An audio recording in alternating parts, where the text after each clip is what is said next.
అంటే college life అంటే మాకు తెలియదు. ఓన్లీ థింగ్ ఇస్ చదువే. అక్కడ I did my MA and LLB and BLSc from there ఇస్తారు. సో ఫస్ట్ నుంచి మాకు కష్టం నేర్పాడు మా నాన్నగారు. Hard work and honest. ఒక విధంగా చెప్పాలంటే నేను కూడా went for daily wages. February 27th first కూలికి బయటకు వెళ్ళినప్పుడు I have taken 14 rupees as my కూలీ of the day. So I got 3 degrees in 3 years. MA, LLB, BLSc. So ఆ విధంగా కోచింగ్ ఇవ్వటం మూలంగా ఫస్ట్ బ్యాచ్ నాకు 85లో బయటకు వచ్చింది. 120 మెంబర్స్ సెలెక్ట్ అయ్యారు. అసలు కాకినాడ షేక్ అయింది.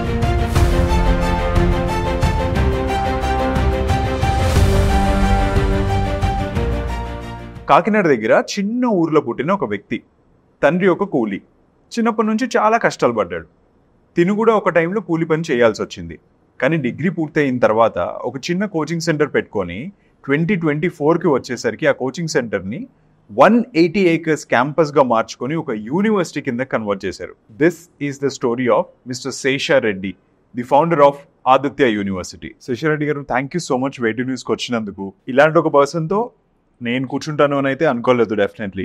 ఓకే, అండ్ మీ ఇంట్రొడక్షన్ ఏదైతే ఉందో జనరిక్గా అవసరం ఉండదు, బట్ దెన్ తెలుగు ప్రజలకు ఒక్కసారి మిమ్మల్ని మీరు ఇంట్రొడ్యూస్ చేసుకోవాలంటే ఎలా ఇంట్రొడ్యూస్ చేసుకుంటారు? నా పేరు శేషారెడ్డి. మా సర్నేమ్ నల్లమిల్లి. ఆ సర్నేమ్ మారిపోయింది ఇప్పుడు my name is Aditya Seshareddy. Okay, and మీ డెసిగ్నేషన్ జనాల కోసం అంతే. So no I'm the chancellor of Aditya university chancellor.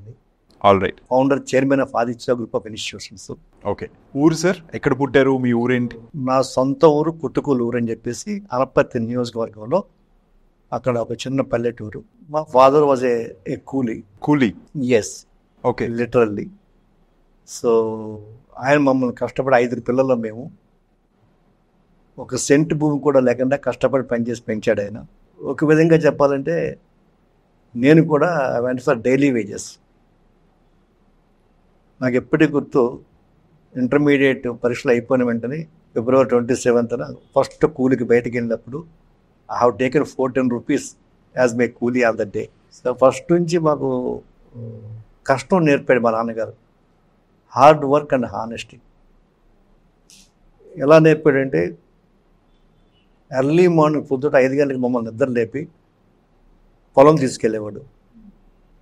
పొలం తీసుకెళ్ళి అక్కడ పచ్చగడ్డి కోసేసి మోపు నెత్తి మీద పెట్టి పంపించేవాడు. ఆ గడ్డి మోపు పడేసేసి ఇంటికి వచ్చి స్నానం చేసి స్కూల్కి వెళ్ళేవాళ్ళం.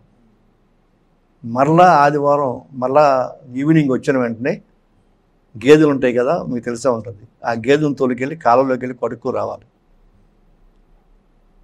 సో అలాగే ఆదివారం వస్తే తప్పనిసరిగా పొలం పోయి ఈ 1 week వేసిన పేడ ఉంటుంది, అదంతా పేడ అన్ని చేసి 1 week చేసి వచ్చేవాడు. ఆ విధంగా కష్టపడుతూ నేర్పాడు నాకు ఆ మహానుభావుడు. ఆ కష్టమే ఈరోజు నన్ను ఈ స్థితికి తీసుకొచ్చింది. So going back in time sir, ఒక్కసారి మీ ఎడ్యుకేషన్ ఆ ఫేజ్ ఎట్లా ఉండింది? And second, not well to do family, definitely మీరు చెప్తున్న దాన్ని బట్టి కష్టపడ్డారు అని చెప్పి మీరే అంటున్నారు. కాలేజ్ లైఫ్ కానీ లేకపోతే స్కూల్ లైఫ్ కానీ ఇదంతా ఎట్లా ఉండేది, ఎలా ఉండేది? నేను చదువుకున్నది మా own village up to 10th class వరకు. Intermediate Ramachandrapuram 12 kilometers. Everyday cycle వేసుకుని 12 kilometers వెళ్ళి ఇంటర్మీడియట్ వెళ్ళి అక్కడ చదువుకుని వచ్చేది ఒక క్యారేజీ పెట్టుకుని ఆ క్యారేజీలో అక్కడ భోజనం చేసి మధ్యాహ్నం మళ్ళీ సాయంత్రం అక్కడి నుంచి వచ్చేవాళ్ళం. అంటే కాలేజ్ లైఫ్ అంటే మాకు తెలియదు. ఓన్లీ థింగ్ ఇస్ చదువే. సో ఇంటర్మీడియట్, డిగ్రీ కూడా అక్కడే చదివాం, అదే విఎస్ఎం కాలేజీ రామచంద్రపురం. ఆ తర్వాత I went to Jabalpur, Madhya Pradesh. అక్కడ I did my MA and LLB and BLSc from there ఇస్తారు. ఓకే, 3 కోర్సులు అక్కడే చేశారు. ఈ ట్రాన్సిషన్ ఎట్లా అయింది? అంటే రామచంద్రపురము ఇక్కడ నుంచి సడన్ గా జబల్పూర్కి వెళ్ళడము, ఈ ట్రాన్సిషన్ అంటే అలా కాదు. అక్కడ నాది బిఏ పొలిటికల్ సైన్స్. నేను చదివింది BA political science, but I want to do MA economics. So మన ఆంధ్ర యూనివర్సిటీలో ఎంఏ ఎకనామిక్స్ ఎవరు పొలిటికల్ సైన్స్ వాళ్ళకి. So that is possible only other states, northern స్టేట్స్లో ఇచ్చేవారు. ఓకే, కాబట్టి as I'm interested in economics, so MA economics and I'm interested in parallel courses, MA and LLB సైమల్టేనియస్గా. Night ఒక college, morning ఒక college. So morning ఏమో MA, evening ఏమో law college, night time. 2 years అయిపోయేటప్పటికి MA అయిపోయింది, last 2 years అయింది. ఆ తర్వాత మళ్ళీ ఎల్ఎల్బిని డే టైం మార్చుకుని మళ్ళీ night time I did my BLSc, bachelor of library science. So I got 3 degrees in 3 years. MA, LLB, BLSC. I got 3 degrees in 3 years. So అది జబల్పూర్ ఎవరో friends చెప్తే వెళ్ళడం జరిగింది. సో లైక్ అక్కడే నేను పిహెచ్డి కూడా రిజిస్ట్రేషన్ చేశాను, కానీ due to my financial problems I could not continue. I came back. నాన్న కష్టం చూసి బాగా చదువుకోవాలి అని అనుకోని అలా చదివారా, లేకపోతే మీ అంతటి మీకు ఏదైనా మధ్యలో ఇన్స్టింక్ట్ వచ్చిందా చదవాలి అని? లేదు, నాన్న యొక్క బోధన, నాన్న యొక్క గైడెన్స్. ఉదాహరణకు పొలం వెళ్ళామనుకోండి, పొలం పనిలో కలుపు తీయటం అంటారు, మీకు తెలుసో తెలియదు, కలుపు తీయటం అంటారు. ఒంగుని వరి చేను ఊడ్చిన తర్వాత అందులో కలుపు మొక్కలు ఉంటాయి. ఆ కలుపు మొక్కలు తీయాలంటే కంటిన్యూగా ఒంగుని ఉండాలి. ఆ కలుపు తీసేటప్పుడు ఎంతసేపు వంగుంటాం మనం, పైకి లేస్తే అనేవాడు, ఒరే చదువుకుంటే ఇంత కష్టం ఉండదురా, చదువుకోకపోతే జీవితం అంతా ఇలాగే ఉంటుందిరా అని చెప్పేసి. అంటే మీకు తెలుసు, వేడి ఐరన్ మీద సుత్తుచ్చి కొడితే ఎలా వంగుతుంది అది. అదేవిధంగా అంత నొప్పులో ఉన్నప్పుడు ఆ బాధ చెప్పేటప్పుడు ఓహో చదువుకోవాలి, లేదనుకుంటే ఎప్పుడు ఇలాగే పొలం పని చేసుకోవాలి అనేటటువంటి అక్కడ చెప్పడం జరిగింది. ఓకే, సో అక్కడ నుంచి బాగా చదువుకోవాలి అని చదువుకున్నారు మొత్తం. All right. గైడెన్స్ అనేది బిఏ, ఎంఏ ఆర్ లేకపోతే 3 degrees in 3 years పీరియడ్ ఏదైతే ఉందో, ఈ ఎక్స్పోజర్ అనేది ఎలా వచ్చింది సార్? బ్యాక్ దెన్ ఆ టైంలో ఇంటర్నెట్ కూడా అంత అవైలబిలిటీ ఇవి ఏమి ఉండేవి కావు, జనాలు కూడా పెద్ద మాట్లాడుకునే వాళ్ళు కాదు. కానీ ఆ స్వంతగా ఇది ఎక్స్ప్లోర్ చేసుకుని చదువుకోవాలి, ఈ దిశగా వెళ్ళాలని అంటే ఓన్లీ థింగ్ ఈజ్ ఎకనామిక్స్ చేయాలి. ఎకనామిక్స్ ఎక్కడ మన ఆంధ్రలో ఇవ్వరు కాబట్టి అవుట్ ఆఫ్ స్టేట్కి వెళ్ళాలి. So out of state try చేసుకుంటే విభూష ఇవన్నీ వెళ్ళాము. అక్కడ నాకు లక్కీగా జబల్పూర్లో ఎవరో ఒక మిత్రుడు ద్వారా ఫ్రెండ్ అయ్యి, ఒరే ఎంఏ ఒకటే కాదురా నువ్వు లా కూడా చేయొచ్చు కదా అన్నాడు. హ్యాపీ, నాకు లా అంటే ఇంట్రెస్ట్. సో దాంతో లా చేశాను. ఓకే, ఇప్పుడు మనం లా అయిపోయింది, ఎంఏ అయిపోయింది, లా ఫైనల్ ఇయర్ ఉంది, ఈ ఫైనల్ ఇయర్ ఎందుకు ఖాళీగా ఉంచాలని చెప్పి మళ్ళీ once again I did my BLSc, that is 1 year course, bachelor of library science. అది మళ్ళీ నైట్ కాలేజీకి షిఫ్ట్ చేసుకున్నాను. ఓకే, ఆ రకంగా 3 years 3 degrees చేసేటప్పుడు కూడా అప్పుడు కూడా నాకేంటంటే it is very difficult to cut the money order because father is not well off. So then I worked as a typist there. నాకు అప్పటికే టైప్ పాస్ అయి ఉన్నాను నేను, కాబట్టి ఒక అడ్వకేట్ దగ్గర టైపిస్ట్గా వర్క్ చేసేవాడిని, పార్ట్ టైం జాబ్ చేసేవాడిని. సో దాంతో నేను కుక్ చేసుకుని అక్కడే హాస్టల్లో ఫుడ్ కాకుండా రూమ్ మాత్రం హాస్టల్ ఇచ్చారు, కుకింగ్ మాత్రం లాంచ్ చేసుకుని వండుకునేవాళ్ళం. ఇంటి దగ్గర నుంచి ఎవ్రీ వెళ్ళినప్పుడు 3 monthsకి 2 monthsకి రైసు, పచ్చడి ఇవన్నీ పట్టుకెళ్ళిపోయి అవే వండుకుని తినేవాళ్ళం. Okay, understood. దీని తర్వాత జాబ్ ట్రయల్స్ వేశారా? Yes sir. అఫ్కోర్స్ అంటే నేను ఎంఏ ఎల్ఎల్బి అయిపోయిన వెంటనే వచ్చిన వెంటనే నాకు లక్కీగా రాజమండ్రి వీటీ కాలేజీలో లెక్చరర్గా జాబ్ వచ్చింది. Okay, part time lecturer. అక్కడ లెక్చర్గా చేస్తున్నప్పుడు ఈలోగా Kakinada PVR trust degree college వాళ్ళు అనౌన్స్మెంట్ ఇచ్చారు, లెక్చరర్ ఒకటి, లైబ్రరీయన్ ఒకటి. నేను రెండింటి ఇంటర్వ్యూకి వెళ్ళిన తర్వాత నాకు లెక్చర్ పోస్ట్ ఇవ్వలేదు, లైబ్రరీని ఇచ్చారు. ఎందుకు ఇవ్వలేదంటే వాళ్ళు ఏమన్నారంటే, నీకు లైబ్రరీన్ క్వాలిఫికేషన్ కూడా ఉంది కదా, నాతో వచ్చిన కాంపిటేటర్ ఒక అమ్మాయికి ఆవిడకి అది లేదు, పైగా వాళ్ళ రిలేషన్ వాళ్ళ యొక్క ఫ్యామిలీ మెంబర్ ఆవిడ, కాబట్టి ఆమెకి లెక్చర్ పోస్ట్ ఇస్తున్నాం, నీకు లైబ్రరీని పోస్ట్ ఇస్తున్నాం, నీకు స్కేల్ ఒకటే కదా అని అన్నారు. సో ముందు వద్దని కాసేపు ఆలోచించాను, కానీ తర్వాత ఆలోచించాను, no I can get a very good time to prepare for my competitive exams. లైబ్రరీగా జాయిన్ అయితే నేను ప్రిపేర్ అయ్యేటటువంటి group 1 services, group 2 services, bank clerks, bank POs, service commission ఇవన్నీ ప్రిపేర్ టైం దొరుకుతున్న ఉద్దేశంతో then I have chosen as a library. I join 1980లో join అయ్యా. 80 నుంచి 84 వరకు నేను కాలేజీలో జాబ్ చేస్తూ use to prepare for the exams. 84లో చిన్న క్లాష్ వచ్చింది మా కాలేజీ వర్కింగ్లో. ఆ టైంలో I decided why can't I start my own institute. రెండోది, అప్పటికి ఈ గ్రూప్ 1, గ్రూప్ 2 సర్వీసెస్లో ఒకసారి ఇంటర్వ్యూ వరకు వెళ్ళాను, బ్యాంక్ పోస్టులకి ఇంటర్వ్యూ వరకు వెళ్ళాను, బట్ ఒకసారి కూడా నేను సెలెక్ట్ కాలే, అన్నిసార్లు నేను రిజెక్ట్ అయ్యాను. సో అప్పుడు నాకు వచ్చిన అనుభవం వచ్చిందంటే, ఓకే మనం ఫెయిల్ అవ్వచ్చు, కారణం నాకు తెలుసు, because total I studied in Telugu medium, I can't speak a sentence in English. So రేపు పొద్దున ఇంటర్వ్యూకి వెళ్ళిన ఇదే జరుగుతుంది. So English communication skills importance గ్రహించి, సో ఇది మనం పిల్లలకి ఇస్తే బాగుంటుంది అనే ఉద్దేశంతో then why can't I start my own institute. So నేను మీ కింద చెప్పినట్టుగా రావు ఐఏఎస్ అకాడమీ ఆయన కూడా సింగిల్స్ 3 సార్లు రాసి సివిల్ సెలెక్ట్ కాకపోతే ఈ started a coaching centre, Rao's IAS coaching centre. ఈ Srikakulam actual native, but Delhi start చేసి కొన్ని 100 మందిని ఐఏఎస్ ఆఫీసర్లు చేశారు. సో నేను ఆయనకి ఏకలవ శిష్యుడిగా ఫీల్ అయ్యి then I started my own institute.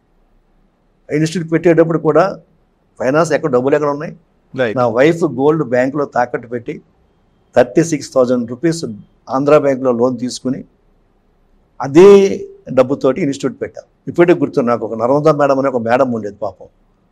అంటే రెంట్కి తీసుకోవడానికి అవకాశం లేక ఆమెను రిక్వెస్ట్ చేస్తే ఆమె ఫ్రంట్ హాల్ ఇచ్చింది నేను ఆఫీస్ పెట్టుకోడానికి. ఎదురుగుండా నవభారత స్కూల్ అని చెప్పి ఒక స్కూల్ ఉండేది. వాళ్ళు సార్ నేను వాళ్ళని రిక్వెస్ట్ చేసి పాపం చాలా ఉదారంగా వాళ్ళు వితౌట్ రెంట్ నాకు నాన్ స్కూల్ టైమ్స్ బిల్డింగ్ పెట్టుకోవడానికి టైం ఇచ్చారు. అందులో అప్పుడు నేను గ్రూప్ 1, గ్రూప్ 2, గ్రూప్ 4 బ్యాంక్ పరీక్షలో నేను కోచింగ్ ఇచ్చేవాడిని. నేనే కోచింగ్ ఇచ్చేవాడిని. నేను అర్థంపడికి చెప్పేవాడిని, రీజనింగ్ చెప్పేవాడిని, 2 సబ్జెక్ట్స్ నేను చెప్పేవాడిని. సో ఆ విధంగా కోచింగ్ ఇవ్వటం మూలంగా ఫస్ట్ బ్యాచ్ నాకు 85లో బయటకు వచ్చింది. 120 మెంబర్స్ సెలెక్ట్ అయ్యారు. అసలు కాకినాడ షేక్ అయింది. కాకినాడ ఏంటి 120 మెంబర్స్ బ్యాంక్ బిఎస్ఆర్బి సెలక్షన్స్ అప్పుడు ఎక్కువ ఉండేవి, 4,000 3,000 ఉండేవి. అందులో 120 మెంబర్స్ సెలెక్ట్ అయ్యారు ఫస్ట్ కోచింగ్ సెంటర్ దగ్గర నుంచి. సో అక్కడ నుంచి ఇంకా గ్రూప్ 1, గ్రూప్ 2 రకరకాల కాంపిటీషన్స్. నేను జాబ్ లెక్చర్గా లైబ్రరీగా పనిచేస్తూనే ఇవన్నీ చేసేవాడిని. అంటే మాది షిఫ్ట్ కాలేజ్, మార్నింగ్ 8 to 12 మా డిగ్రీ కాలేజ్ లైబ్రరీగా డ్యూటీ, 12 తర్వాత ఫ్రీ, ఆ తర్వాత ఇన్స్టిట్యూట్ రన్ చేసుకునేవాడిని. 89 వరకు అలాగే చేశాను. ఒకసారి ఇది స్టెబిలైజ్ అయిన తర్వాత then I resign for my job. So అప్పుడు ఫస్ట్ 84లో కోచింగ్ సెంటర్ పెట్టాను, 85లో స్కూల్ పెట్టాను, ఆ తర్వాత 89లో జూనియర్ కాలేజ్ పెట్టాను. ఇంకా కంటిన్యూగా అక్కడ నుంచి all colleges. Now almost we have every institute except medical, KG to PG schools, junior కాలేజీలు, డిగ్రీ కాలేజీలు, ఇంజనీరింగ్ కాలేజీలు, నర్సింగ్ కాలేజీలు, బీఈడి కాలేజీలు, బీఫార్మసీ కాలేజీలు, almost all the colleges I have except medical college. Got it, done. So confidence ఎక్కడొచ్చింది అంటే first institute చెప్పారు కష్టపడి 36,000 పెట్టి నేను స్టార్ట్ చేశాను అని, తర్వాత ఫర్దర్గా చెయ్యొచ్చు, ఇదే యాక్చువల్లీ నేను చేయగలుగుతాను, ఇదే నా బిజినెస్ అవ్వచ్చు, ఇదే నా లక్ష్యం అవ్వచ్చు అనే కాన్ఫిడెన్స్ ఎలా వచ్చింది మీకు? సెలెక్ట్ అవ్వకపోవటం నన్ను రెచ్చగొట్టింది. నేను సెలెక్ట్ కాలే. 4 సంవత్సరాలు సిన్సియర్గా ట్రై చేస్తే కానీ ఇంటర్వ్యూ వరకు వెళ్ళేవాడిని కానీ పోయేది. ఎందుకు ఫెయిల్ అవుతున్నాం ఒకసారి నేను నెంబర్ వేసుకున్నాను. నేను ముఖ్యంగా ఇంటర్వ్యూస్లో సెలెక్ట్ అవ్వకపోవడానికి కారణం ఒక కమ్యూనికేషన్ స్కిల్స్ లేకపోవటం కానీ, లేదా యాటిట్యూడ్ లేకపోవటం కానీ. ఎందుకంటే పూర్తిగా పల్లెటూరులో పుట్టి పెరిగేవాడిని, ఇంగ్లీష్ అంటే తెలియదు, కమ్యూనికేషన్స్ తెలియవు, షివర్ వచ్చేది, ఇవన్నీ కూడా నన్ను పాడు చేశాయి. సో ఇవి లేక నేను మిస్ అయ్యాను. కాబట్టి ఇవి నా పిల్లలకి ఇస్తే ఎందుకు వాళ్ళని సెలెక్ట్ చేయలేము, నేను ప్రిపేర్ అయినటువంటి ఆ మెటీరియల్ అంతా ఉంది కాబట్టి దాంతో నేను స్టార్ట్ చేసి సక్సెస్ అయ్యాను. సక్సెస్ అయిన తర్వాత నాలో కాన్ఫిడెన్స్ పెరిగిపోయింది. సో 120 మందికి ఉద్యోగం ఇచ్చాం ఒక నిరుద్యోగిగా ఉన్నప్పుడు. So that gives me a great support. Succeed. All right. First institute start చేసినప్పుడు అప్పుడున్న శేషారెడ్డి నేర్చుకున్న విషయాలు ఏంటి లైఫ్లో ఆ టైంలో? ఆ టైంలో నేను ఒక షెడ్ వేసి, ఒక మహానుభావుడు చిన్న స్థలం ఇచ్చాడు, ఇల్లు ఇవ్వలేదు, ఎదురుగుండా ఖాళీ స్థలం ఇచ్చాడు. ఆ ఖాళీ స్థలంలో షెడ్ వేసుకున్నాం, థ్యాచర్ షెడ్. మీకు తాటాకు షెడ్ అంటారు, చూసారో చూడలేదు. అందులో షెడ్లోనే కింద మట్టి సర్దుకుని, నాపరాయి వేయడానికి కూడా డబ్బులు లేక, కేవలం మట్టి సర్ది తడికిలు కట్టి, గోడ పెట్టడానికి డబ్బులు లేక తడికిలు కట్టి, ఆ తడికిలు సౌండ్ వస్తుంటే న్యూస్ పేపర్లు అంటించి పాఠాలు చెప్పుకునేవాళ్ళు. ఆ రకంగా స్టార్ట్ చేసాం. సో ఆ రకంగా నెమ్మదిగా అద్దె బిల్డింగ్ తీసుకుంటూ స్టార్ట్ చేయడం జరిగింది. సో ఇక్కడ ఏంటంటే మనిషికి పట్టుదల, కసి చాలా ఇంపార్టెంట్. నేను చెప్తూ ఉంటా చాలాసార్లు నా మిత్రులకి, కసి ప్లస్ కృషి ఈజ్ ఈక్వల్ టు ఋషి. ఋషి ఎప్పుడు అవుతాడంటే కసి ఉండాలి, కసి సరిపోదు, కసితో పాటు కృషి ఉండాలి. ఈ రెండు ఉంటే మనిషి ఋషి అవుతాడు. నా విషయంలో నేను ఏదైనా ఎదిగాను అంటే దానికి కారణం ఏంటంటే చేయాలని పట్టుదల, ప్రయత్నం. అది మా ఫాదర్ చిన్నప్పటి నుంచి నేర్పినటువంటి విద్య. Okay, understood. సో అన్నీ స్టార్ట్ చేశాను, స్కూల్ పెట్టాను, గ్రూప్ క్లాసెస్ అవి చెప్పడం మొదలుపెట్టాను, జూనియర్ కాలేజ్ మొదలుపెట్టాను అని చెప్పారు. ఇంజనీరింగ్ కాలేజ్ కూడా ఇంజనీరింగ్ కాలేజ్ స్టార్ట్ చేయడం అనేది చాలా హ్యూజ్ స్టెప్. జనరల్గా మాకు ఎలా అనిపిస్తానో ఇంజనీరింగ్ కాలేజ్ ఉందా అని అనిపిస్తుంది అనమాట, స్కూలే ఉందిలే అన్నట్టు. సో ఇంజనీరింగ్ కాలేజ్ కూడా స్టార్ట్ చేయాలి అనే కాన్ఫిడెన్స్ మీకు వచ్చింది అంటే ఆ టైంకి మీరు చాలా చూసే ఉంటారు కదా ఆల్రెడీ. సో ఆ జర్నీస్ చెప్తారా ఒక్కొక్కసారి? ఎస్, అప్పట్లో ఇంజనీరింగ్ కాలేజ్ ఇక్కడ మనకి దగ్గరికి తక్కువగా ఉండి చాలామంది students they use to go to Bengaluru, Madras ఇటు వెళ్ళేవారు. వాళ్ళు అక్కడికి వెళ్ళి చదువుకోవడానికి చాలా ఖర్చు అయ్యేది, డొనేషన్ ఉండేది, హాస్టల్లో ఉండాలి, చాలా ఎక్స్పెన్స్ అయిపోయి కొంతమంది తిరిగి వచ్చేసేవారు. ఇది చాలా ఇబ్బంది పడేవారు. అప్పటికి నేను 2001లో ఫస్ట్ ఇంజనీరింగ్ కాలేజ్ పెట్టాను. అంతకుముందే ప్రైవేట్ ఇంజనీరింగ్ కాలేజ్ ఇచ్చారు. నేను 2001లో ఇంజనీరింగ్ కాలేజ్ పెట్టాలి అని డిసైడ్ చేసుకున్న తర్వాత I have taken 25 acres of land. అప్పుడు కూడా ఏంటంటే రెవెన్యూ డివిజన్, ఏ రెవెన్యూ డివిజన్లో అయితే కాలేజీలు లేవో అక్కడ ఇచ్చారు. నాకు దగ్గరగా కాకినాడ ఉంది, మిగిలిన చోట్ల ఉంది. పెద్దాపురం రెవెన్యూ డివిజన్లో కాలేజీ లేదు కాబట్టి ఆవిడ పెద్దాపురం రెవెన్యూ డివిజన్లో 25 acres ల్యాండ్ తీసుకుని ఆవిడ కాలేజీ స్టార్ట్ చేయడం. సో ఆ విధంగా కాలేజీ స్టార్ట్ చేయడం తర్వాత అందులో ముఖ్య చైనా కూడా ఒక కారణం ఏంటంటే ఆ రోజుల్లో క్యాంపస్ ప్లేస్మెంట్స్ అనేవి కేవలం ఇంజనీరింగ్ కాలేజీగా వచ్చాయి, డిగ్రీకి లేవు. అది కూడా మంచి ఇంజనీరింగ్ కాలేజ్ మాత్రం అంటే వాడు ఇంజనీరింగ్ ఫైనల్ ఇయర్లో ఉండగానే కంపెనీ వచ్చి వాడికి క్యాంపస్ ప్లేస్మెంట్ డ్రైవ్ కండక్ట్ చేసి వాడు ఇంకా ఫైనల్ ఇయర్ అవ్వకుండానే, పరీక్షలు రాయకుండానే వాడి ప్లేస్మెంట్ ఆర్డర్ ఇస్తున్నారు. సో మనిషి జీవితంలో ఎందుకంటే అదృష్టం ఏంటి, ఎవరికైనా కోటీశ్వరుడైనా, కూలివాడు కొడుకైనా, ఒక కలెక్టర్ అయినా, ఒక బిల్లు కలెక్టర్ అయినా ప్రతి తండ్రి కోరుకునేది తమ పిల్లలకి మంచి ఉద్యోగం రావాలి. సో అదే ఉద్దేశంతో నేను కూడా మంచి ఉద్యోగం ఇవ్వాలంటే డెఫినెట్గా ఇంజనీరింగ్ కాలేజ్ పెట్టాలి. నాకు తెలుసు అది శక్తికి మించిన పని అని తెలుసు. కాకపోతే అప్పటికి నేను సక్సెస్ అయ్యాను కాబట్టి కొంచెం కాన్ఫిడెన్స్ లెవెల్స్ పెరిగాయి, ప్రజల్లో నమ్మకం కలిగింది శేషారెడ్డి ఏదైనా చేస్తాడని చెప్పేసి. సో అడిగిన వెంటనే మిత్రులు కొంతమంది ఫైనాన్షియల్ సహాయం చేయటం దాంతో so then I decided I started this engineering college. All right, understood. ఎవరైనా సరే స్కూల్ అయిపోయింది అనగానే ఇంటర్మీడియట్ డన్, ఇంటర్మీడియట్లో ఎంపీసీ బైపీసీ, అమ్మో బైపీసీ కష్టమో, ఎంపీసీ అయితే ఈజీ, ఇంజనీరింగ్ వెళ్ళిపోవచ్చు అలా ఇంజనీరింగ్ తీసుకుని ఇంజనీరింగ్లోకి వస్తారు. వచ్చిన వాళ్ళు majority of the people fail అవుతున్నారు సార్. ఇన్ ద మీనింగ్ ఏంటి అంటే బయటకు వచ్చేసరికి మెజారిటీ ఆఫ్ ద పీపుల్ ఉద్యోగాలు రావట్లేదు ఇంజనీరింగ్ తర్వాత అన్నది. ఇంట్లో ఎందుకు అది అలా ఉంది? రెండు రకాలండి. ఒకటి ఏంటంటే ఇంజనీరింగ్ చదివేటటువంటి స్టాండర్డ్ వాళ్ళ దగ్గర లేకపోవడం. వాడు ఇంటర్మీడియట్ అయిన తర్వాత కాలేజీకి వచ్చేటప్పటికి ఒక రకమైనటువంటి గర్వం మనిషికి ఏర్పడుతుంది. సో నేను ఇంజనీరింగ్ స్టూడెంట్ కూడా అనుకోండి ఇంజనీర్ అయిపోయినట్టుగా ఫీల్ అవుతాడు. అది రెండవది. మూడవ కారణం ఏంటంటే తల్లిదండ్రులు కూడా పిల్లల మీద శ్రద్ధ తగ్గుతుంది. అంటే ఉండనివ్వరు పిల్లలు కూడా, నీకేం తెలుసులే తల్లిదండ్రులని, నేను ఇంజనీరింగ్ చేస్తున్నానులే అని చెప్పి ఫీలింగ్. సో ఆ తర్వాత ముఖ్యంగా టీనేజ్, ఎప్పుడైతే వాడు ఇంటర్మీడియట్ పాస్ అయిపోయాడో వాడు ఇంజనీరింగ్కి వచ్చాడో ఆ టీనేజ్ ఎఫెక్ట్ చాలా ఎక్కువ వచ్చేస్తుంది. ఈవేళ మనకి సోషల్ మీడియా కానివ్వండి, ఫోన్స్ కానివ్వండి, ఇవన్నీ కూడా పిల్లల్ని చెరిపేస్తూ ఉన్నాయి. సో ఇటువంటి సమయంలో పిల్లలు సరైనటువంటి కాలేజీ కనుక సరైన కేర్ తీసుకోకపోతే సెల్ ఫోన్ అలౌ చేయటం, లేదా ఇర్రెగ్యులర్ ఆఫ్ అటెండెన్స్ ఉండటం వల్ల కానీ వాళ్ళు సరైన కేర్ తీసుకోకపోతే పిల్లలు దెబ్బతింటున్నారు. సో ఫెయిల్ అవుతున్నారు. ఒకసారి ఫెయిల్ అయింది, ఒక బ్యాక్లాగ్ వస్తే రేపు పొద్దున ఇంజనీరింగ్ ఈవేళ ప్లేస్మెంట్స్ ఏంటి, ఈవేళ ప్లేస్మెంట్స్ మనం 3 రకాలుగా డివైడ్ చేయొచ్చండి.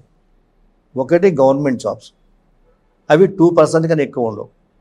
ఓన్లీ 2% అంటే బ్యాంక్ క్లర్క్స్ కానీ, బ్యాంక్ పీఓస్ కానీ, సబ్ ఇన్స్పెక్టర్స్ కానీ, గ్రూప్ 1 కానీ, గ్రూప్ 2 కానీ, అవి ఎప్పటికో ఉంటాయి. ఓన్లీ 2%. ఒక 8% ఉద్యోగాలు ఏంటి, చిన్న ఉద్యోగాలు, చిన్న కంపెనీస్లో కంప్యూటర్ ఆపరేటర్, ఇటువంటి ఉద్యోగాలు.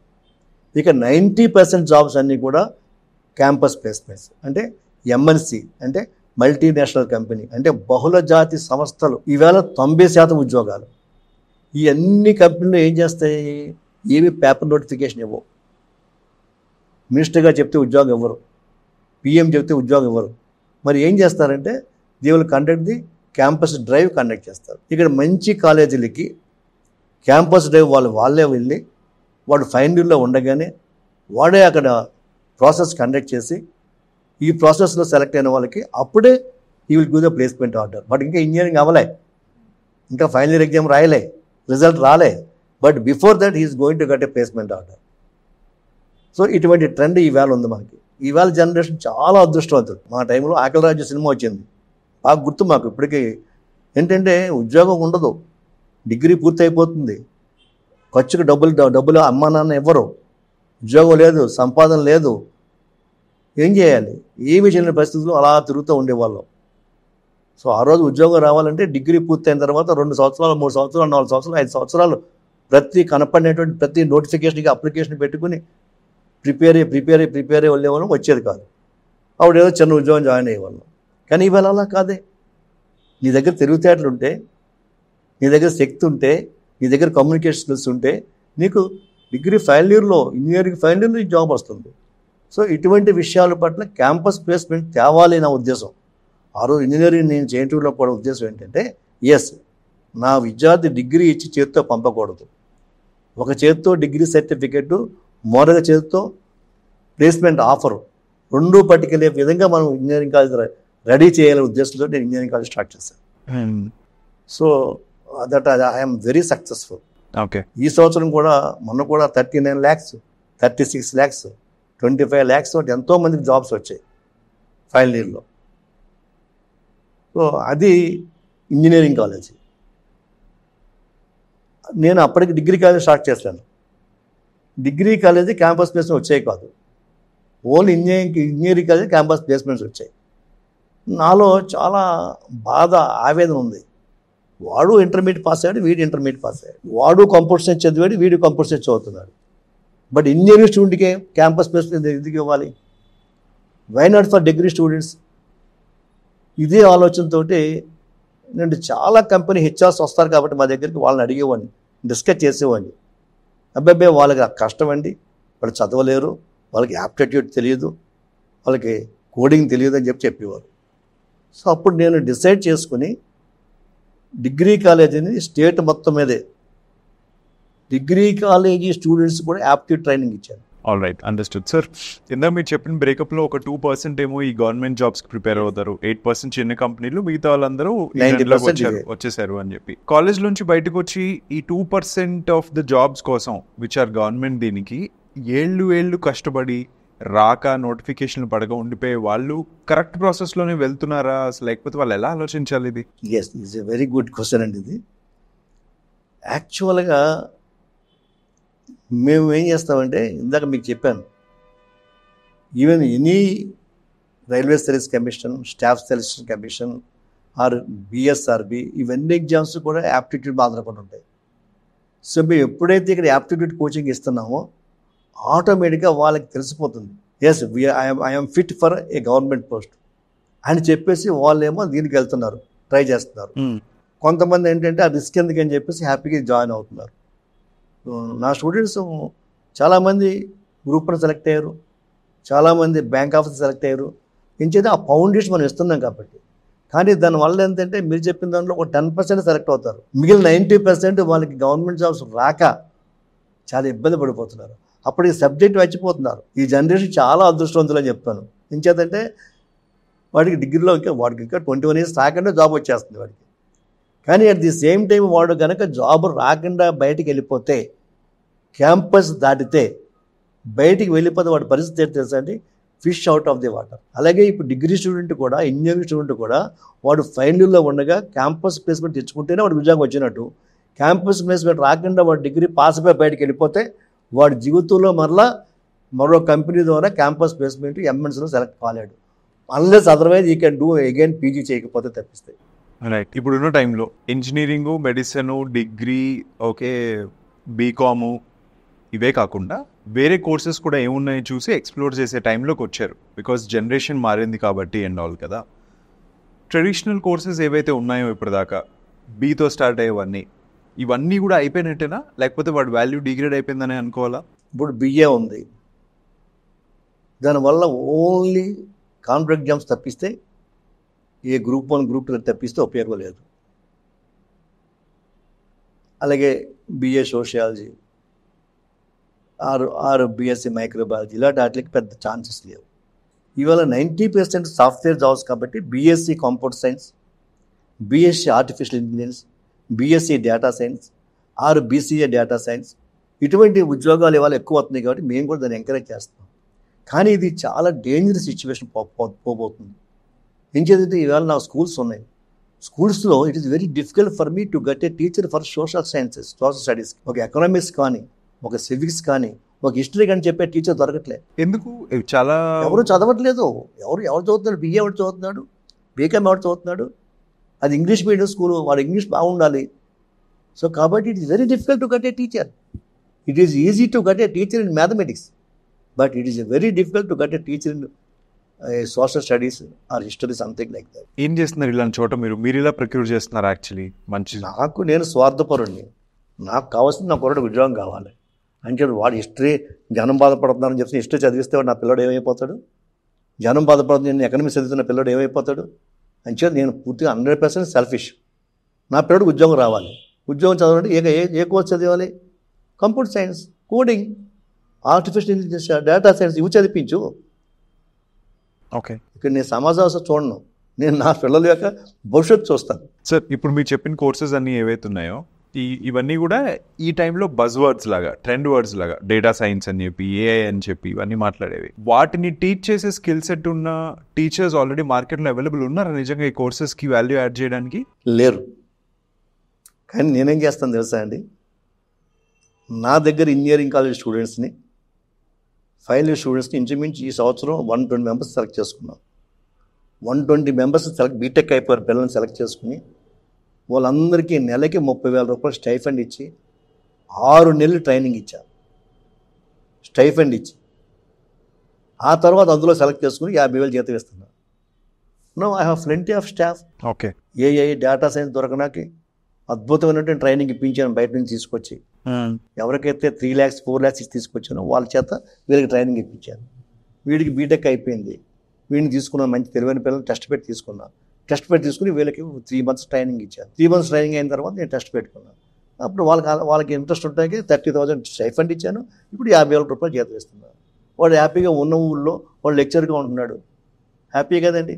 So coming to the new age, దీంట్లో జనరేషన్ మారింది, అవుట్లుక్ మారింది, పేరెంట్స్ కూడా కొత్త జన్మల్లో వచ్చారు కాబట్టి 3 సంవత్సరాలు కాలేజ్కి వెళ్ళి నేను డిగ్రీ చేయక్కర్లేదు, లైక్ ఇంట్లోంచి నేను డిగ్రీ చేసుకుంటాను, ఇది పర్టికులర్ కోర్సు, కొత్త కోర్స్ అవ్వచ్చు అని ఆప్ట్ చేసుకుని ఆన్లైన్లోనే దే డూయింగ్ డిగ్రీ అండి. 100% చేసుకోవచ్చు. సర్టిఫికెట్స్ అవి వస్తున్నాయి. Yes sir. దాని వాల్యూ అంటే తెలుగు దీంట్లో దాని అడాప్షన్ ఇంకా అంత బాగా లేదు. మేబీ మెట్రోస్లో ఉందేమో, బట్ దెన్ ఎవరైనా సరే అట్లాంటి కోర్సుకు వెళ్ళాలనుకున్న వాళ్ళకి దాని గురించి కొన్ని చెప్పగలుగుతారా మీరు? ఇప్పుడు సర్టిఫికేట్ కోర్సెస్ ఉన్నాయండి.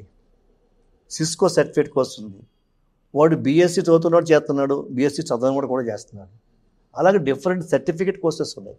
ఈ సర్టిఫికేట్ కోర్స్ చూసుకుంటే జాబ్కి ఈవేళ ఆ క్వాలిఫికేషన్ అక్కర్లే. కాబట్టి వాళ్ళు ఎవరైనా సరే వాళ్ళు డిగ్రీ చేయకపోయినా వాళ్ళకి ప్యాషన్ ఉండి వాళ్ళకి ఒక పైథానో లేదనుకుంటే ఒక మిగిలినటువంటి లాంగ్వేజెస్, ఓ సి లాంగ్వేజో డేటాబేసో చేసినట్లయితే అద్భుతమైన ఉద్యోగాలు వస్తున్నాయి. అంచేత డిగ్రీ కాలేజీకి వెళ్ళి చదవాల్సిన అవసరం పోయింది ఈరోజు. ఓన్లీ థింగ్ ఇస్ ఎఫిషియన్సీ, సమర్థత. రైట్. ఇప్పుడు మేమేం చేస్తాం, మా పిల్లలకి అదే నేర్పుతున్నాం కదా. వాడికి బీఎస్సీ పేరుకి బీఎస్సీ అవుతున్నాడు, బట్ సైమల్టేనియస్గా వాడు ఎడిషనల్ కోర్సెస్ చేపిస్తున్నాం, సర్టిఫికేట్ కోర్సెస్. ఏ స్టూడెంట్ అయినా సరే లక్ష్యం ఉంటే ఏదైనా సాధించవచ్చండి ఈరోజు. ఓకే, ఎవరి రికమెండేషన్ అక్కర్లేదు. ఇవాళ ఎన్నో ఆన్లైన్ కోర్సు ఫ్రీ కోర్సెస్ ఇస్తున్నది గవర్నమెంట్. మా యాప్సే ఉంది, state council higher education, they are giving excellent free courses, certificate courses. Professor Hemachandra Reddy గారు అని చెప్పేసి చైర్మన్గా ఉన్నారు. ఆయన వచ్చి బ్రహ్మాండమైన ఇవన్నీ సబ్జెక్ట్స్ కూడా ఇంట్రడ్యూస్ చేశాడు. ఒక పిల్లవాడు ఇంటి దగ్గర కూర్చొని ఆన్లైన్లో వాడు చదువుకోవచ్చు, వాడికి జాబ్ వస్తుంది. అందుకంటే ఏం కావాలండి. Got it, done. So sir, ఒక పాయింట్ ఆఫ్ టైం దగ్గర జనాలు ఓకే ఇంకా ఇండియాలో చదువు అయిపోయింది, నేను అబ్రాడ్ వెళ్తేనే నేను చదువుకోగలను, అబ్రాడ్ వెళ్తేనే నాకు వాల్యూ ఉంటుంది నా ఎడ్యుకేషన్కి అండ్ నా కెరీర్ కూడా సెట్ అవుతుంది అని అంటారు. ఇండియా వదిలి వెళ్ళాల్సిందేనా ఒకవేళ కానీ సక్సెస్ అవ్వాలి అంటే? ఇండియాలో ఎందుకు సక్సెస్ అవ్వట్లేదు? ఇప్పుడు నిన్నే క్వార్టర్ అని చెప్పేసి అమెజాన్ వాడు క్వార్టర్ ఎగ్జామ్ పెట్టారు, అంటే అమ్మాయిలకి కోడింగ్లో. సో వాళ్ళు అద్భుతమైనటువంటి పెర్ఫార్మెన్స్ చేస్తే వాళ్ళకి 36 lakhs రూపీస్ చొప్పున 15 మంది సెలెక్ట్ అయ్యారు నా అమ్మాయిని, ఇంజనీరింగ్ స్టూడెంట్స్. అక్కడికి వెళ్ళక్కర్లేదు, ఇండియాలో కూడా అద్భుతమైన శాలరీస్ ఇస్తున్నారు. కాకపోతే ఏంటంటే ఇక్కడ మంచి జాబు, ఇక్కడ సపోజ్ ఒక 5 lakhs 6 lakhs 8 lakhs ప్యాకేజ్ ఉంటే వీడు అక్కడికి వెళ్ళి ఎంఎస్ చేసుకున్నట్లయితే అక్కడ 3 years వర్క్ పర్మిట్ ఉంటుంది కాబట్టి అక్కడ వాడు కనీసం ఏంటంటే సంవత్సరానికి 50 లక్షలు సంపాదించుకుంటాడు. ఓకే, ఉంటుంది. అబ్రాడ్కి వెళ్ళటం అనేది కూడా మంచిది. Okay, understood. సో అట్లాంటి ప్రాక్టికల్ ఓరియంటేషన్ ఉన్న ఒక కరిక్యులం ఏదైతే ఉందో లేకపోతే విధానం ఏదైతే ఉందో దాన్ని మనం ఇండియాలో చూడొచ్చా లేకపోతే వస్తుందా, వచ్చిందా? What you say? వచ్చిందండి. ఓకే, వచ్చింది, బ్రహ్మాండం ఉంది. ఫర్ ఎగ్జాంపుల్ మా ఇంజనీరింగ్ కాలేజీలో టీ-హబ్ ఒకటి పెట్టాం, టెక్నికల్ హబ్. అందులో ఇంచుమించు 80 మంది పనిచేస్తున్నారు. ఇంజనీరింగ్ కాలేజ్ సంబంధం లేదు, ఇంజనీరింగ్ స్టాఫ్ వేరు, ఈ స్టాఫ్ వేరు. ఈ 80 మంది కూడా ఆల్రెడీ దే వర్క్డ్ ఇన్ కంపెనీస్లో పనిచేసి, సాఫ్ట్వేర్ కంపెనీస్లో పనిచేసి అటువంటి వాళ్ళని తీసుకొస్తున్నాం. తీసుకొచ్చి వాడు ఇంజనీరింగ్ ఫస్ట్ ఇయర్ జాయిన్ వెంటనే ఈ టీ-హబ్లో, ఈ టెక్నికల్ హబ్లో అద్భుతమైన కోర్సులు, ఇటువంటి కోర్సెస్ కోడింగ్ మీద అద్భుతమైన కోర్సులు చేపించేస్తున్నాక వాళ్ళకి అద్భుతమైన శాలరీస్ వస్తున్నాయి. కాబట్టి వీఆర్ నోవేర్ ఇన్ఫీరియర్. కాకపోతే ఏంటంటే బట్టి పట్టేసి రాసేసుకుని వచ్చేస్తే మనకు ఉపయోగం ఉండదు. కానీ బట్ టెక్నికల్ డెప్త్ ఉన్నట్లయితే అద్భుతమైన ఓకే, రిజల్ట్ వస్తుంది. అండర్స్టూడ్. సార్, దెర్ ఈజ్ ఇంత ఉన్నా సరే, ఇంత మంచి ఎడ్యుకేషనల్ ఇన్స్టిట్యూట్స్ ఉన్నప్పుడు కూడా, ఫ్యాకల్టీ ఉన్నప్పుడు కూడా, ఆపర్చునిటీస్ ఉన్నప్పుడు కూడా majority of the people are still unemployed. Unemployment అనేది when you look at it ఇంత ఎక్స్పర్టీస్తో, what do you define it like or ఏంటి? They depend upon the student and the institution. ఏ ఇన్స్టిట్యూషన్లో మంచి స్టాఫ్ ఉండరో, మంచి టెక్నికల్ నాలెడ్జ్ ఇవ్వలేరో, ఏ ఇన్స్టిట్యూట్లో అటువంటి యావరేజ్ స్టూడెంట్ జాయిన్ అవుతారో వాళ్ళు ఏం చేయగలుగుతారు? ఇంకా ఫ్రాంక్గా చెప్పాలంటే గవర్నమెంట్ ఎక్కడైతే ఫీజు రీఎంబర్స్మెంట్ పెట్టి వాడికి ఎంసెట్లో ర్యాంక్ రాకపోయినా వాడు ఇక్కడికి వచ్చి జాయిన్ అయ్యి వాడికి ఇంట్రెస్ట్ లేకుండా వాడు ఇంజనీరింగ్ పాస్ అయిపోతే రేపు పొద్దున బయటికి వెళ్ళి ఏం చేస్తున్నాడు? వాడికి జాబ్ రాదు, ఏమీ చేయలేడు పరిస్థితి. ఇది ఒక విధంగా తప్పని నేను గవర్నమెంట్నే తప్పంటాను. నేను ఫ్రీ ఎడ్యుకేషన్ అంటే ఆ ఎడ్యుకేషన్కి వాల్యూ లేదు, లేకపోతే ఆ ఎడ్యుకేషన్కి అసలు లైక్ లెట్స్ సే కావాల్సినవి ఏవైతే ఉన్నాయో అవన్నీ ఉండవు, దాంట్లో జస్ట్ ఫుల్ఫిల్మెంట్ కోసం చెప్పేది అనే పాయింట్ ఉంటుందా? ఒక ఇంపార్టెంట్ పాయింట్ చెప్పాలో చెప్పకూడదా ఆలోచిస్తున్నాను. ఈవేళ ఇంజనీరింగ్ కాలేజీలకి ఫీజు రీఎంబర్స్మెంట్ పేరు చెప్పి ఆ ఫీజులు తగ్గించారు. 90,000 రూపాయల ఫీజు ఉండేటటువంటి ఒక ఇంజనీరింగ్ కాలేజీ ఫీజు రీఎంబర్స్మెంట్ ఇవ్వాలి కాబట్టి దాన్ని 90,000 నుంచి 40,000కి 30,000 తగ్గించారు. 30,000 రూపాయలతో ఇంజనీరింగ్ కాలేజీ మనం మంచి టీచర్ని అపాయింట్ చేయగలమా? ఒక మంచి డాక్టరేట్స్ని అపాయింట్ చేయగలమా? ఒక సమర్థుని అపాయింట్ చేయగలమా? ఎప్పుడైతే మనకి సమర్థమైన టీచర్ని అపాయింట్ చేయలేమో, ఇంచేత చేయలేకపోతున్నాం, we are getting the very lowest. 30,000 రూపాయలు ఏంటంటే ఎల్కేజీ ఫీజు ఏమో 1,00,000 రూపాయలు ఉంది, ఇక్కడేమో ఇంజనీరింగ్ కాలేజ్ ఫీజు 30,000 రూపాయలు. ఎక్కడ చేయగలం దానికి? సో ఎప్పుడైతే మీకు మంచి శాలరీస్ ఇవ్వలేకపోతున్నామో మంచి స్టాఫ్ రారు. మంచి స్టాఫ్ రాకపోతే బాగా ఎలా చెప్పగలరు? దానివల్ల పిల్లవాడు నష్టపోతున్నాడు, దేశం నష్టపోతుంది. సో ఈ విషయంలో మాత్రం మరి గవర్నమెంట్లు మారుతూ ఉన్నాయి. మనకి ఏమైందంటే మనకు ఉన్నటువంటి దురదృష్టం ఏంటంటే a politician always thinks about next election. A politician, a statesmen thinks about next generation. ఇప్పుడు మనకు ఉన్న వాళ్ళు 90% పొలిటీషియన్స్ అంతే, because they want to elect next time. కాబట్టి అన్నీ free free free free free free. అదే స్టేట్స్మెన్ అయితే నెక్స్ట్ జనరేషన్ బాగుండని ఆలోచిస్తాడు. అది మనం ఆలోచించట్లే ఇవాళ.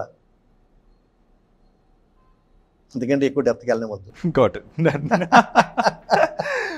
To all the unemployed youth, బయటకు వచ్చారు, సంవత్సరాలు అయిపోయి గవర్నమెంట్ జాబ్స్ కోసం ప్రిపేర్ అయ్యారు, నోటిఫికేషన్స్ రాలేదు, వచ్చాయి, సెలెక్ట్ అవ్వలేదు, కాలేజ్ నుంచి బయటకు వచ్చిన ఉద్యోగాలు లేవు. వీళ్ళందరూ వేరే వేరే కోర్సెస్ చేసినా ఎక్కడో చోటకు వెళ్ళిపోదామని ఏదో ఒక విన్న కోర్సు, ఏదో ఒక తెలిసిన కోర్సు, వాడు చేశాడని ఇంకో కోర్సు ఇట్లాంటివి చేస్తారు కదా, ఉండిపోతారు. కానీ అట్లాగా లేదు, సక్సెస్ అవుతున్నారు, సక్సెస్ అయ్యే వాళ్ళు ఉన్నారు అందులో.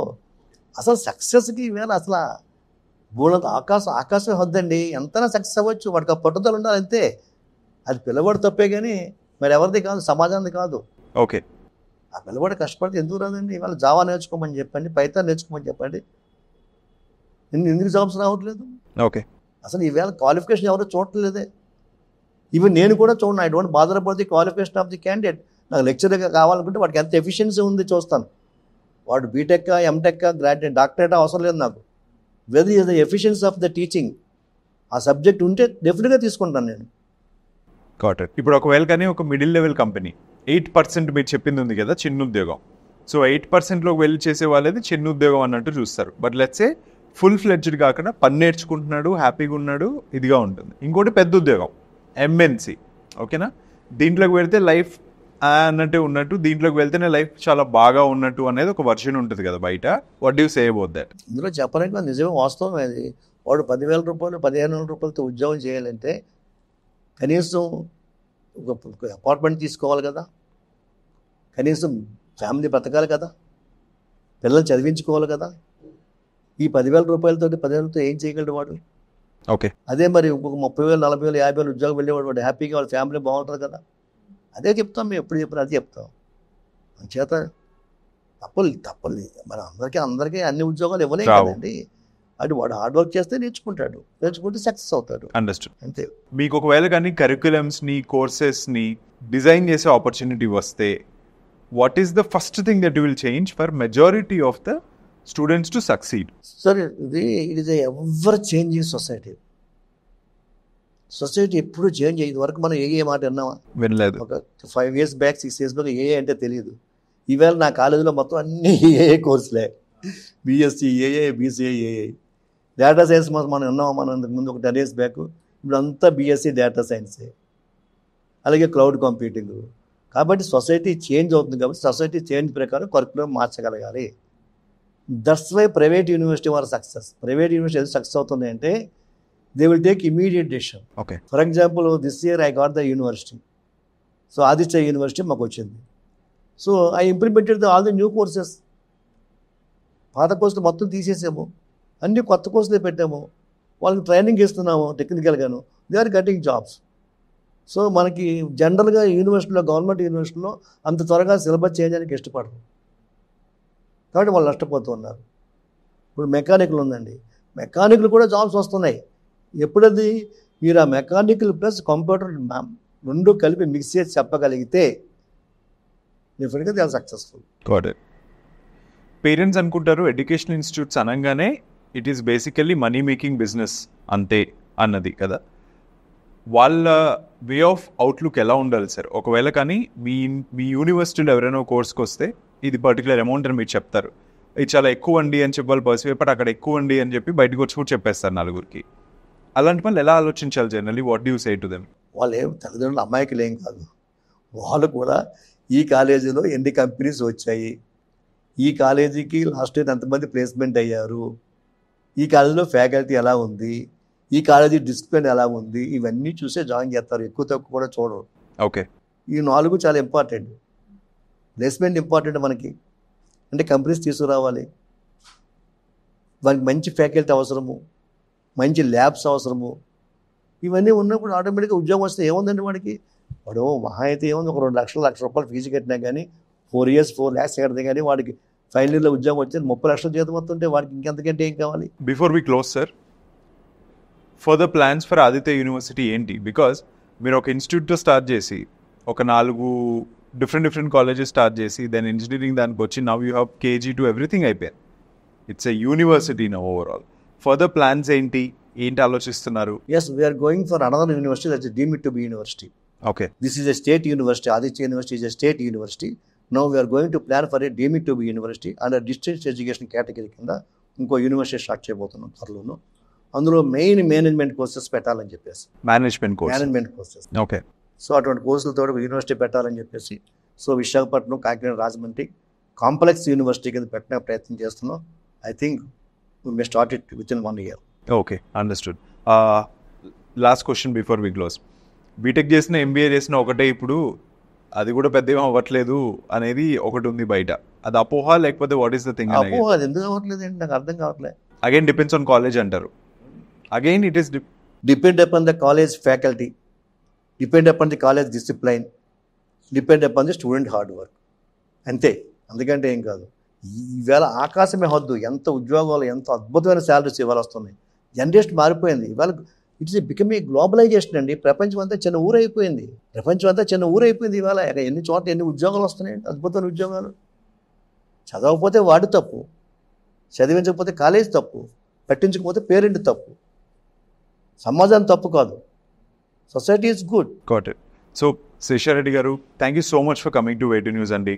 ఓకే, మీ స్టోరీ అంతా విన్న తర్వాత I think many people will be motivated. ఎవరైనా ఏదైనా స్టార్ట్ చేయాలనుకున్నా సరే వాళ్ళు వచ్చి ఇమీడియట్గా ఓకే ట్రై చేసి చూద్దామన్న దీంతోనే ఉంటారు. కసి అండ్ కృషి ఈజ్ ఈక్వల్ టు ఋషి అన్న మీరు ఇచ్చిన ఫార్ములా ఏదైతే ఉందో I think people should adapt to it అని చెప్పి నాకైతే అనిపించింది టేక్ అవే దీంట్లో. Thank you so much sir. Thank you again. Thank you sir. Thank you. So నా పేరు శేషారెడ్డి, అందరూ ఆదిత్య శేషారెడ్డి అంటారు. And the founder chairman of Aditya group of institutions. ఇప్పుడు మీరు వే2 న్యూస్ టర్నింగ్ పాయింట్ చూస్తూ ఉన్నారు.